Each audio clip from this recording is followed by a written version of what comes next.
And as you can see, the beautiful bay there, I'm so excited. I can't wait to go back. So we're going to launch straight into a quick little video. And so hold on to your horses. Let's take a trip to Antarctica.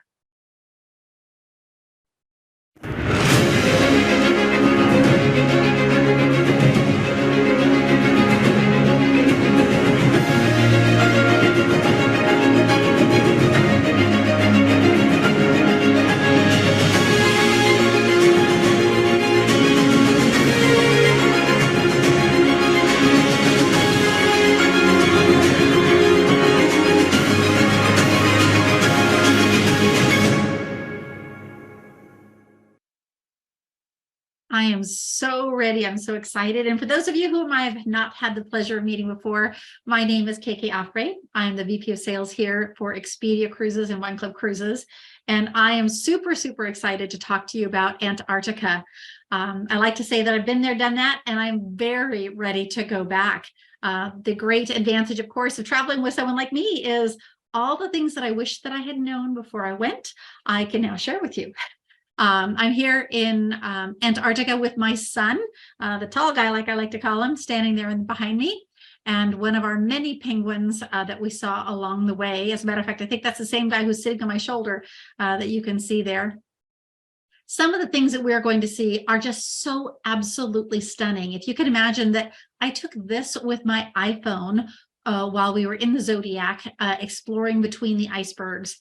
And these are the kind of stunning images that we have just around us all the time as we peruse the South Shetland Islands and the Antarctic Peninsula. It is just, I can't say anything other than stunning. And when we think about Antarctica, there's really 5 top reasons other than the icebergs that we would like to go to Antarctica. So as we go through them, number 1 is always the penguins, whether it be the chin straps or the gintus. There's 3 or 4 that we will probably see on this itinerary at least. And what really excites me is last year when I was there, we were there in January. And so the chicks had just hatched and they were tucked kind of in under mom and dad. And so they were really covered. Every once in a while, they would kind of come out a little bit. But being in February, this is when the chicks are a little bit more independent. So they're leaving the shelter of mom and dad. So we'll really have a chance to see them. They'll also be molting. So we're going to see them changing into the little white and black clad penguins that we know. A great, great time to be there. Lots of action with the penguins. And of course, the all the seabirds. Both the albatross, lots and lots of albatross. As a matter of fact, we loved seeing the albatross all the way across the Drake Passage. There were albatross following us. I was so impressed at the distance that they could go. Many of the birds even landed on the ship. They took a little break by landing on the ship, and they're just not afraid. So when we went ashore in Antarctica, we were actually able to come relatively close. You know, you want to keep your proper distance, but for photographers, it was an absolute dream to get pictures of these lovely creatures up front. And then the seals. We saw tons and tons and tons of Weddell seals and the leopard seals. You see that guy kind of hanging out on the ice floe there. We saw so many leopard seals, and we, as a matter of fact, anyone who wants to, I'll try to share it with you. I couldn't get it uploaded to this, but I have a video of the leopard seal that was actually interacting with our Zodiac. That was really fun. And the time of year, again, that we're going to be there, the fur seals are going to be really abundant. So that's going to be a lot of fun to be able to see these seals hanging out around us and swimming around us. The whales are amazing. And you're going to hear the words stunning, amazing, brilliant again and again and again, because it's hard not to use those same expressions. If you can imagine that my favorite moment was we had come back from a Zodiac trip, a landing in the morning, which is very common. You do one in the mornings and often again in the afternoon. And so this particular morning we had gone off and had a great discovery, came back, and we're in the room kind of getting ready to go have some lunch. And my son, he says, listen to that. What is that sound? Of course, the balcony door was open. And so we step out on the balcony and we hear this psh, kind of sound. Right close to the ship, there were no less than 5 whales and their calves just hanging out, and they were frolicking. They were showing them how to do the flapping, and they were showing their tails. And it was so brilliant to just be able to quietly listen and watch this spectacular view right there from our balcony. It was very cool. So we're going to see a variety. The orcas, of course, there's plenty of orcas there. The minkies, the sperm whales, and of course the humpbacks. The humpbacks were very, very active that time of the year, and this is really one of the best times to see the whales. One of the unique sea creatures that we're going to have the opportunity to see, and we saw a lot of them, were the hourglass dolphins. And really where there's a confluence of the cold and warm waters, that's the unique place that they reside. And they love to just play in the wake. And there's, of course, nothing more fun than watching the frolicking of dolphins. And all of this, of course, is led through our expedition experts. And you're going to hear me talk about them again and again because whether we're kayaking or on the Zodiacs or on the landings, or if you're into photography, they're just going to exemplify, they're going to elevate our experiences everywhere as we learn about these amazing creatures and sights and sounds around us. They're pretty brilliant. And I am thrilled to announce that I will be hosting this particular trip, Roundtrip Ushuaia, on February the 6th of 2024. And I do hope that you join me because it is so much fun. The group that I had with me last year, we still chat regularly and we had such a great time. As a matter of fact, 1 or 2 of them are on the presentation sharing with us this evening. So we're going to start with a complimentary hotel night in Buenos Aires. Again, this is complimentary, and we go to the hotel, we stay overnight, and then the next morning, the motor coaches are going to take us to our own private jet that is going to take us down from Buenos Aires to Ushuaia. Ushuaia, of course, is down there at the very tip of South America, and it's the launching place for our adventure. So this jet ride is included. It's complimentary, again, as part of the program that we're doing. And we'll end up, as I mentioned, in Ushuaia.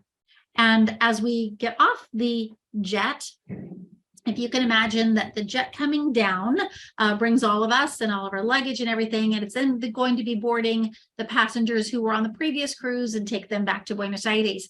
So there's a little bit of a transfer there. So they're going to take all of our luggage down to the ship, and they're going to take us to Tierra del Fuego National Park. I love this park. There's lots of great things to see. It's very, very scenic. There's some nice, actually a combination. There's some more flat paths that you can walk, and there's probably about 6 or 7 stopping points. So the motor coach is going to take us so that we're not spending too much time there, maybe a couple of hours. We'll get a chance to get off and view some of the different spots, as well as take some short walks or hikes depending on your activity level. But it's a great place. I love on the sign here that you can see that we are 17,848 kilometers from Alaska. So from one ice floe to the other, that's a long distance, but very exciting place to get started. And then we begin our cruise. So we're going to embark in Ushuaia, and we start, of course, across the Drake's Passage. Many of you, I'm sure, have heard all kinds of stories. One of the reasons that I choose this particular time of year is from all my experience, even from what I experienced last year. January and February, we have the best, smoothest crossing of the Drake. I would not do this in November or March because that's when the high winds and the high seas are. Some of our folks who just returned from South America can tell you lots about the high seas, but we are looking forward to hopefully a relatively smooth crossing. As a matter of fact, my last cruise, in both directions, we had a 1 out of 10 as far as motion is concerned. And so it was brilliant being able to wake up and see, like I said, the albatross and some of the other birds that were landing on the ship as we were going across. Once we cross the Drake, we're going to then start exploring the South Shetland Islands, and we'll see the marine life. We'll see, again, we'll have opportunities for whales. Even during some of the crossing, we could potentially see whales because of the time of the year. But some of those beautiful vistas, I will never forget my first morning waking up and looking outside the balcony door, and there were icebergs. It was just such an exhilarating moment to realize where I was and the excitement yet to come. We continue, of course, down through those protected islands there and down towards the Antarctic Peninsula. And this is where it says Captain's Choice. And I love this because this particular ship, with its unique small size and ability to get into places, the captain is going to check where the best weather is. They have drones on board, so they kind of look ahead to see where there's sea life, where things are going on. And then the expedition teams, of course, help make those decisions of where we're going to have our landings. So really, all of this, it looks like we're at sea the entire time, but we're not.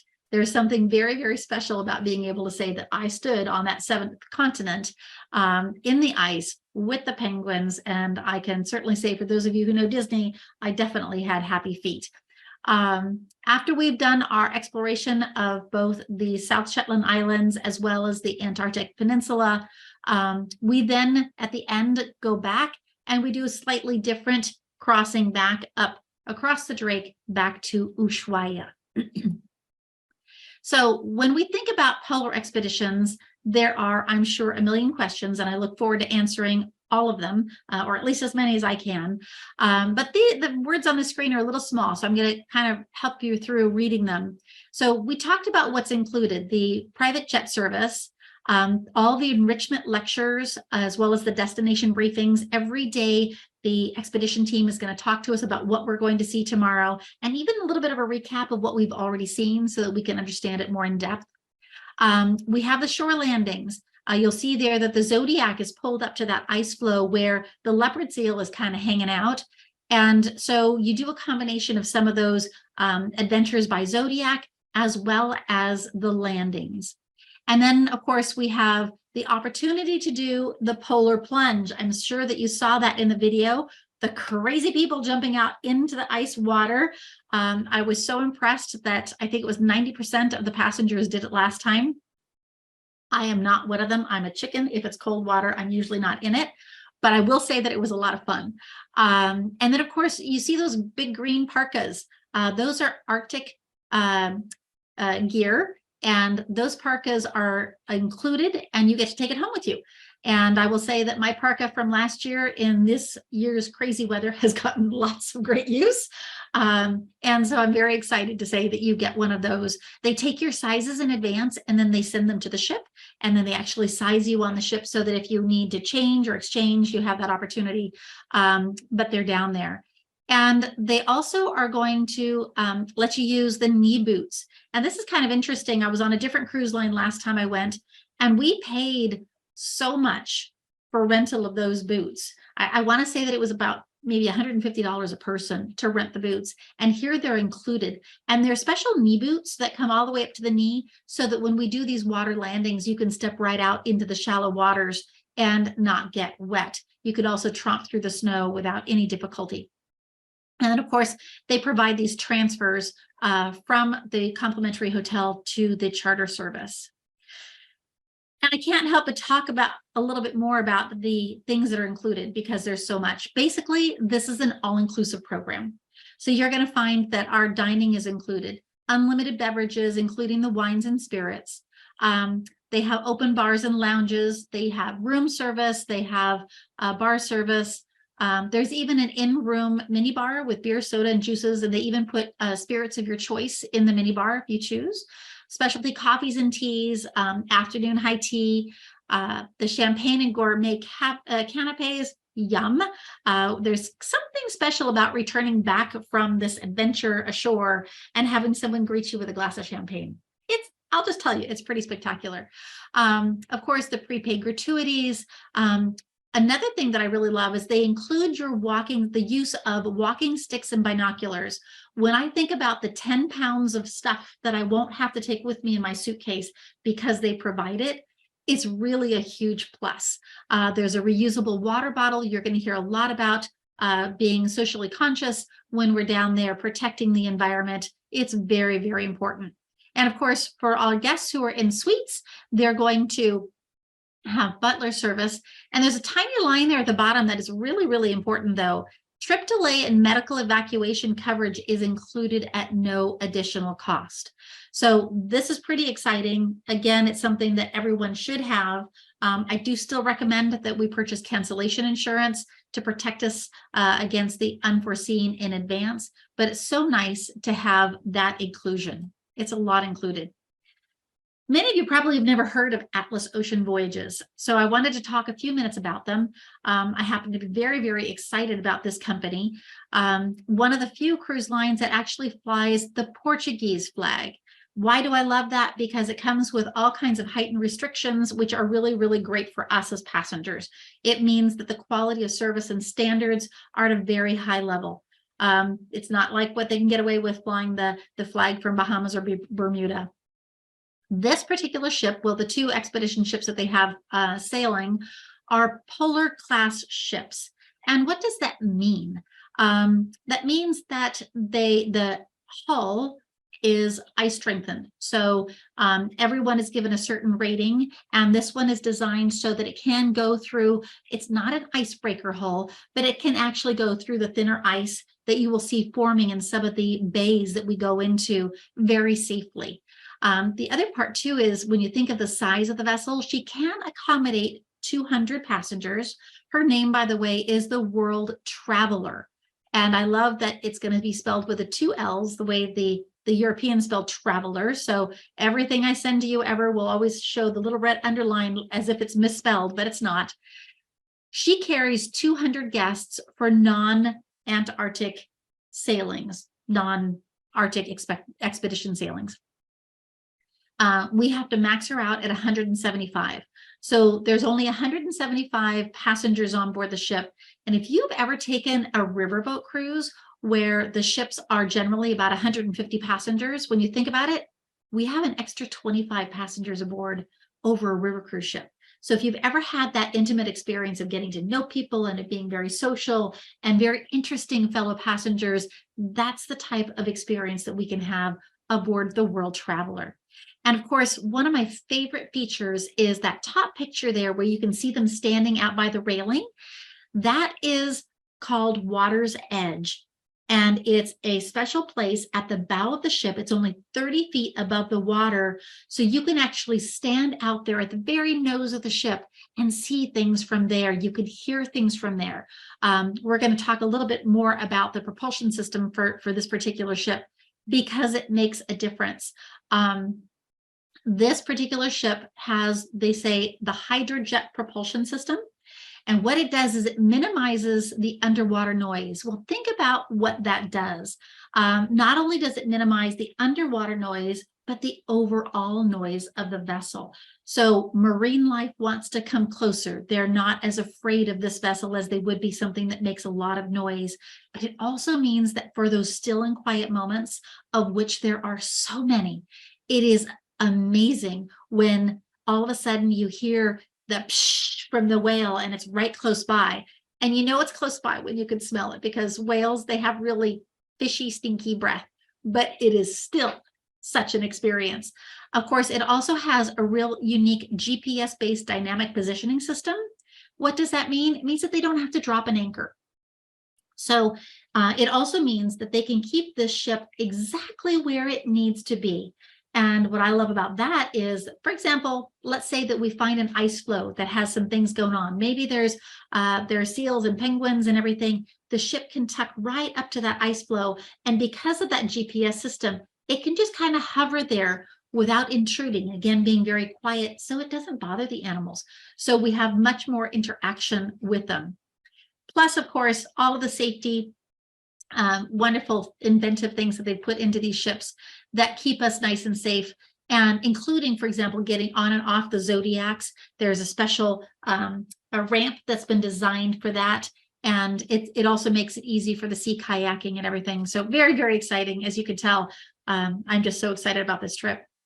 So when I look at this picture, of course, I think of all our photographers. And if you are one of those photographers, I just have to invite you to say, you will come home with so many brilliant photos that it will take you months to sort through them.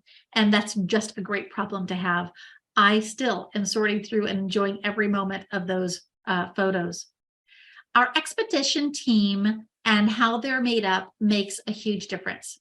So you're going to see there this list, and I'll quickly run through them. The kayak guides, the biology and marine biologists, ornithologists, the photographers and videographers that are on board. There are historians, there's conservationists, meteorologists, and then of course the mountaineering and hiking experts. All of those people come together so that at little points along the way, they add something.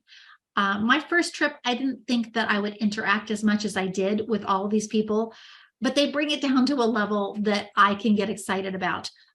It's not that I'm not smart, it's just that there's a lot of these things that I know nothing about. I've never taken the time to study them, and I found it fascinating. And so they really brought so much to life.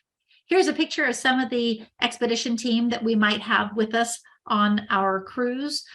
They come from all over the world, and again, a very fun, great group of people.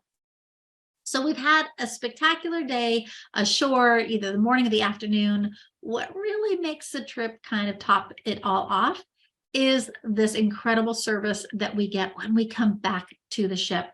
Well, I should even say before we even leave it. So in the morning, maybe it's about the room service and the coffee and the tea and the special things that you could have, or being greeted with that glass of champagne when you come back. The nearly 1-to-1 guest to staff ratio is amazing. Such high quality service, attentive, but definitely not stuffy. I like to say that this is one of those adventure type trips where we like to be pampered, but we're not going to be wearing ball gowns. There's not going to be any formal wear. It's going to be a casual experience, but of course the service will be exceptional. For those of you who like to work out, in addition to our trekking and adventuring, as a matter of fact, our guest who's joining us on the treadmill right now, there's a treadmill for you. Imagine that in the morning getting up before going ashore and being able to stand on the treadmill looking at the ice floes. It's brilliant. And of course, the spa services are fantastic. There are lovely choices for dining. Most of our dining will be done in the Lisboa main restaurant, which is the bottom picture where you can see the white tablecloths. Although I love the fact that they have what's called Paula's Pantry. And that means that sometimes for lunch, maybe you're in between things or whatever, you just want something light. You want a sandwich or a wrap or a salad or something. And Paula's Pantry is perfect for that. And then, of course, that big room with the dome that you can see part of the dome there. It's one of the largest domes on any cruise ship in the world. And here we are on this lovely tiny yacht. And it is a brilliant opportunity. At night, the stars are greeting you as if they are touchable. It is so brilliant. And it's really fun. It's kind of neat to be able to be indoors and see that. So I'm going to take a few minutes and quickly run through the different types of rooms, in part because they're stunningly beautiful, very well appointed. You're going to see here the largest suite. Again, keep in mind the size of the ship, right? So we're on about a 10,000 gross ton ship, and she only carries 175 passengers. And yet still the Navigator Suite has 465 square feet of suite accommodations. Notice the outdoor balcony that you can access from both the sitting room and the sleeping area. The Discovery Suite, about the same size, just a different layout. All of them have brilliant marble bathrooms. The majority of the suites, like you're going to see here, all still have the enlarged balconies. When we come to the balcony staterooms, I would like you to pay special notice to this one. There are some rooms on this ship that have what is called the Juliet balcony. So this is one of the few rooms that doesn't have the step out type of balcony. So you have more space in your room. It's called a Juliet. So those windows actually slide all the way down so that you have access, kind of like a French balcony. And then, of course, we have the balcony staterooms with the step out balcony, and we're still at 300 square feet. So now we come down to about the 270 square feet, which, as you know, when well appointed, is really ample. And again, look at those lovely bathrooms as well as the bedrooms. And when you're going to see here, just a moment, this is the lowest category on the ship is an ocean view at 183 square feet, which also provides a special rate for solo occupants. So if you're traveling solo, this is a really unique opportunity for you to have one of these solo rooms that is perfect for one person and has the window. And I'm showing you the deck plan because when we look at this, you're going to see here in a few minutes when we look at the pricing structure, there's a lot of these rooms that are actually the same price. They're just slightly different or have different locations. So when you look at the ship from top to bottom, we're a small ship. We have 8 decks, and yet there is still ample space for everyone because we're only 175 guests. When our packing comes to mind, this is probably the most common question that I'm asked. So I thought maybe I would just talk about it in advance. So we are going to talk about, and for those of you who are coming with me, we'll have a couple of get-togethers ahead of time. We'll talk about what to pack, what to bring, the things that I would have left at home if I'd known, or the things that I would have taken along. But really, it's about layers. I was delighted and surprised to find I was never cold because I learned to dress properly. It was, again, a great experience. There was even one day that was really, really snowy, but I was perfectly protected, and it was quite an exciting experience. So you're going to see here that it's about the layers, the base layer, the mid layer, the outer layers, and little additions that you'll take, whether it be the scarves and the hats, sunscreen, because there's those beautiful sunny days. This is their summer. And yet the temperatures, they ranged right about 30 to 32 degrees. And that sounds really cold, but down there it was different. So you're going to find that it was quite comfortable. In many of the pictures I saw, like in the dining room, they looked like they were very dressed up. It's not that way. So when I talk about what to wear on board, again, it's a casual experience. You're going to find shirts and pants, and you're even going to want to have a lighter jacket that you can take because no matter where you are, there's always going to be that opportunity. Somebody says, oh, there's a whole pot of whales right out on the port side. And so we're going to want to step out real quickly and enjoy that. So what we all want to hear is the fact that, yes, this is probably one of the best priced opportunities I have seen ever.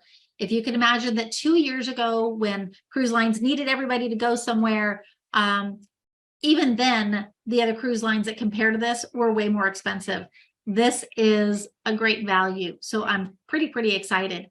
And rarely do we talk so much about pricing, but here I want to, because again, when I think of being able to take an expedition for less than $9,000 per person, including the pre-night in Buenos Aires, including the charter aircraft, including the parka, including the all-inclusive on board, it's pretty rare. So as you can see, I kind of grouped these into 3 sections. So there are the suite categories, but then there's a whole group there in the middle, A1, A2, B1, B2. All of those veranda staterooms are all the same price. So you get to choose really where you want to be and which layout works best for you, all at the same price. And the second passenger is free. And I mean, free. You'll notice that there's a special solo rate that's $10,000 for a solo rate in Antarctica. It's unheard of. Each guest does pay the taxes of $450. And for those who can make their deposit by March 31st, you'll receive a $200 per person onboard credit that we can use either towards the spa or there's some unique opportunities. Believe it or not, they even offer a camping ashore for one night on this itinerary. Kind of amazing. So hopefully this is something that you would like to adventure with me on. And with that, I think I want to open it up to any questions that you might have. Let me go ahead and stop sharing here so that I can see if there are any questions. There we go. So I want to invite you, please, to turn on your cameras. And if you have a question, wave your hand at me. I would love to hear of any questions that you might have. Hi there. It's good to see all these faces coming up. Oh, Nancy, I like your cats in the background. Oh, thank you. They're two of mine. There's two more. Oh, thank you for Francis for that great question. So Francis is asking, my grandson is crazy about penguins. Would this be a great cruise for a preteen? So I'm delighted to tell you that on our last cruise, the age ranges were literally, the youngest on board was 10 and the oldest was 92. And the best part was that it's really, it's more of an attitude than a physical ability. Yes, you do need to be able to get in and out of the zodiacs. There are people to help you there. And as for the preteen, if they're comfortable in an environment where there are no video games, no that kind of thing, if they're into science and nature, it is a wonderful experience because the expedition crew, they love answering those great detailed questions of young minds. So there is certainly an opportunity to bring a grandchild along on this itinerary. Absolutely. There are no children programs, no special pricing for kids, but it would be an awesome adventure. Let's see, Pat, you're asking, is this a wine cruise? And then fly back and forth. So sorry, I can't read all of these going really quickly. So Pat, to answer the question, no, it is not an official wine cruise. I will be honest to tell you that we will be enjoying a great deal of wine on this cruise, I'm sure, but it is not an official wine cruise and there will not be a wine host on board. You're stuck with me. But yes, wine is included, wines and beers with lunch and dinner. The second part of Pat's question was flying back and forth from Buenos Aires. Question. So flying back and forth from Buenos Aires is not included. The good news is that we have been already starting to peak at airfares because we can just now start to see them. And it's easy. Thank goodness flying to Buenos Aires is relatively easy. So depending on where you're coming from, most of us will change planes either in Texas or in Miami, although there is a flight straight from New York as well. But yes, and we'll help you with that, but it is not included. And James, I can't see any other questions, so you'll have to. And then Nancy asked a question of, does the itinerary ever include the Falkland Islands? No, it does not. So thank you for asking that question. This particular itinerary does not include the Falkland Islands. And I'm going to be very honest because I have cruised to South America many, many times. I'm kind of happy about that because 9 times out of 10, the Falkland Islands trip gets canceled. And so everyone has their hopes set on going to the Falkland Islands and then they don't go. And it's usually because of the seas. That's a pretty common situation with how far they are out in the midst of everything. But in this particular one, sorry. I can see one of those questions. How many cabins types have, I think it said beds that can split into 2 singles. And I'm delighted to tell you all of them. So all of the rooms can either be split into 2 twins or 1 queen. Does a charter jet fly us from BA to Ushuaia and back to BA? Yes, thank you, Pat. So the charter is a round trip from Buenos Aires. So as I think I might have mentioned that the jet will, for example, will take us from Buenos Aires down to Ushuaia. And on that same day, it's taking the other guests back. And then when we come off the ship, the next passengers will be coming off the ship and will be flying back to Buenos Aires. So the jet goes back and forth between Buenos Aires and Ushuaia. And then Menard asked can they skip the flight back to Buenos Aires and just leave from Ushuaia to go on additional travels? Absolutely. Yes, if you'd like to, you certainly can. And I see somebody, Pat, I think you're waving your hand. Do you have a question? You're welcome to unmute and ask a question. There you go. Hi, I'm kind of like a chicken, and the Zodiac boats really concern me. It looks like fun, but I'm an old lady. I'm not sure how, getting into it and out of it and everything else sounds a little concerning. So I can assure you that it was so easy so let me just back up and say there were several people who felt like you on our last trip. And there was one lovely lady. We sat at dinner one of the first evenings, and she said, I'm coming along for a ride. I don't plan on getting off. I'm worried about the Zodiacs, right? And so she was worried about the getting on and off. And so the first day she went down there and she watched, and she stood by the gangway and she watched. And then she saw that they have this ramp that goes right out, and there are two gentlemen on the inside and two gentlemen in the Zodiac and a little stepping across. And it was literally walking over and like taking one step down. They were so absolutely, and they hold on to you to make sure that you get securely in. And then when you sit on the Zodiac, it's way more comfortable than I thought it would be. I was thinking of, I guess in my head, I was thinking of river rafting, and I'm deathly afraid of river rafting. So if that gives you any idea, this was so easy. And they have these great things to hold on to. And then people found that they sat in different places depending on their comfort level. And that was really neat too. And the expedition guides were so upfront. They would say, well, you know what, today is a little bit more rocky day, so maybe you don't want to do this one. And for the people who were concerned. But when you get to the landings where they take you into, I think the deepest water that I ever stepped out into was maybe 4 or 5 inches. And it was perfectly flat and easy. And again, 2 people on the inside, 2 people on the outside, helping you to get in and out.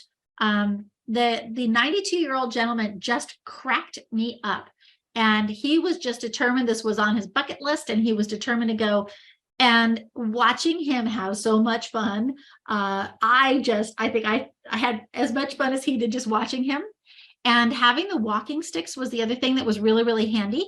So being able to have those walking sticks along, and I loved that they took them ashore for us. So it wasn't like we had to navigate with all this stuff. They were there to take our backpacks from us. They were there to hand us the walking sticks. They actually had them all there ready for us. So when you get on the land, you can use the walking sticks that are there. And then when you come back down, you're ready to go back to the boat again. You just leave the sticks, and the expedition team takes it from there. It was, I can't even begin to tell you how easy it was. My head was so busy with all of the I shouldn't, couldn't, all those things. Now I'm just absolutely the opposite. So I wouldn't tell you otherwise. Anybody who knows me says that I'm extremely clear on who should be doing what. How's the Wi-Fi on the ship? Oceania was a disappointment. So I'll be very honest with you to say that Wi-Fi is good to a certain degree. And then there is a part once we are down in Antarctica that it does get spotty just because it's all satellite from that point. But if you can imagine that I was working, if you can call it that, the entire time that I was gone, and I was able to touch base with the office every single day that I was gone. So if I can reach the office, I'm sure we can upload social media just fine. But it wasn't good for streaming. It was really good for uploading and sending emails and that kind of thing. So there's a question, do the rooms have drying racks for wet clothes? So they're not drying racks. They're hangers that you can use in the bathroom, and they have the string that goes across. But one of the things about this ship that is really well thought out, better than anything, is that in the mudroom, so if you can imagine that as you go to get ready, you go down in your basic clothes, And down in the mudroom, you have I want to call it a cubby, but you have like a little closet where your jacket is hanging and it stays there. And so when you get back, you put it back there. And your boots are there. And so really the wet things, they go there and they stay there. And that room is, it's all designed with the air blowing so that everything dries out really quickly. But I loved that. I really missed that on the last trip. So you actually go down, you can either wear slippers or slide in shoes to get down there. And then of course you leave those when you're ashore. And when you come back, you slip into those again. But go back to your room. So it's not really a drying rack in the room, but there is definitely a place where you could hang things. But I think you're going to need a lot less than you anticipate of hanging things to dry. And then Anne asked if there's any additional fees for shore excursions. Great question. So all of our standard Zodiac landings, all the excursions, those are all included. They do offer a couple of options that are kind of above and beyond. One of them is the camping overnight on the ice. And so they do have a fee for that. Of course, part of that's because it's so limited of who can participate. They do offer, they do have a small fee for the kayak adventure or the paddleboard, but both of those could be covered by the onboard credit that you receive. Because they're really small charges. I want to say that it's like maybe $65 or something like that. So it's really, really minimal. But again, that could be used, your onboard credit could be used to pay for that. Because there's not a whole lot else other than spa maybe to use your onboard credit for. And then there's a question about options to do additional days in BA. Absolutely. So the nice thing is, I've already had some guests who are talking about staying in, not only in Buenos Aires, but I'm helping them to plan a little excursion over to Iguazu Falls. It's one of my favorite places to visit, really close to Buenos Aires. And so, yes, we can absolutely help with any and all of that. So that's everything in the chat. If anybody wants to ask another question, please feel free to unmute and ask away. This is a good chance. Anybody want to walk with me with the penguins?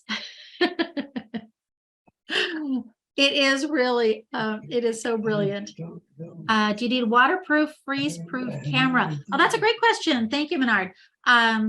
So do you need a waterproof camera? To be honest, I had my iPhone with me. I did have a waterproof pouch that I put it in for when we were on the Zodiacs going back and forth, just because I decided that I really wanted it to float if I dropped it. And all of my pictures, which I'm not, well, yes, I am bragging, they're brilliant, but it wasn't me. It's just the destination. But I took them all with my iPhone. So yes, I did have it in a waterproof pouch for the Zodiacs. I did not need anything for the cold. It handled it just fine. Now for larger, more expensive equipment, you might wish to have a waterproof pouch. I actually, I found that like at a dive shop or at a sports shop, they have those great waterproof kind of clear pouches. And they are perfect for having to either sling on your back or have along with you. There were even, I can't think of the name of it. It looks like a little mini duffel, but they're waterproof. And so I noticed that some of the photographers who had their beautiful big cameras and lenses, they had those in those waterproof pouches for the Zodiac ride back and forth. Yep. And then if someone has a hand up, if you want to unmute yourself, go ahead and ask away. Yeah, this is Grandma. I know, I saw that and I thought, you don't look like Grandma. I know it's my brother's family, and we used to do Zoom calls during the COVID, and I had my mother with me, but she passed on. So, oh, I'm sorry. Question I had, I saw on that map. Do we get to go across the Antarctica Circle? So we don't. We're just above it. Now I will say that On my last expedition, we weren't scheduled to either, but the weather was so good that we did swing down and come back. So that was really cool, but I can't promise that. Right now we're scheduled to be just above it in the Antarctic Peninsula. And so we do get to land on the seventh continent, but not necessarily cross the circle. Although it's just also brilliant that you won't care when you're there. Although I know it is a check off the list. Yeah, I think that was one of the things that I see Cindy's on the call with us tonight too. And Cindy was with me on the last trip. And, you know, there were just so many brilliant moments that I just get excited talking about them. Even tonight, I was so excited getting to present to you guys because it's just, yeah, it's hard to describe. It made me feel like I was the tiny little speck in the bigness of our planet. It's that absolutely brilliant. And the interaction with the animals is a little bit surprising. They're just not afraid of you. The penguins, they have the right of way, and you learn about how they have created their paths, and so they trot along their paths, but they have no problem in just waddling right in front of you. And so you, of course, have to stop and let them go. And then we're also very careful that if you trot and you make a hole with your boot, that you have to turn around and kind of fill it in, because the penguins can actually die if they fall into one of those holes and they can't get out. So it was really fascinating, but again, just so exhilarating to be interacting with these great creatures. Is the ship capable of landing on the ice and walking off of the ship? So they have not done that with this particular ship. I know that there is another brand, Scenic, that actually does that. They have a similar global positioning system that this ship does. And while that sounds really cool, I don't know. I didn't really have a need to, because I was out walking on it every day anyway. But no, I don't think that this ship, at least not yet. The ship has already just completed its first full season in Antarctica. It is a brand new ship, very exciting. The fact that we get to be on such a lovely new polar vessel. So we haven't seen that yet. Maybe on our sailing, maybe we'll be the first. Other questions? No? Okay. Well, I do want to invite you. Am I unmuted? Oh, yes, you are. When will the 2025 sailing dates be released? Probably pretty soon. And so if you're not able to join us in 24, you let us know, and we'll make sure that the second they come out that we can share those with you. Very good. Absolutely. But it'll be way more fun in 24. And Oops, sorry, we lost your sound there, Brian. All righty. Any other questions, anyone? No? Well, I do hope that you can join me. I have been very fortunate to be in this industry for 40 years and have traveled all over the world, and it's always fun. I love to be with everyone and look forward to making sure that your vacation is all that you dreamt that it could be. So we can have fun toasting on the ice and on the ship together. So I do hope you'll join me. And again, if you have more questions, please email us. I'll quickly give the email address so that you all have it handy. It's really simple. It's North Bay, so just NORTHBAY, so North Bay at expediacruises.com. And most of you probably have our contact. So again, if you have any questions or you want to talk it through, I'm more than happy to help. And of course, all of your consultants know how to reach me, and I'm available to them anytime. So either to you or to them, I look forward to chatting with you more. Thanks for joining us this evening. Thank Hope you. to see you in Antarctica. Thank you very much.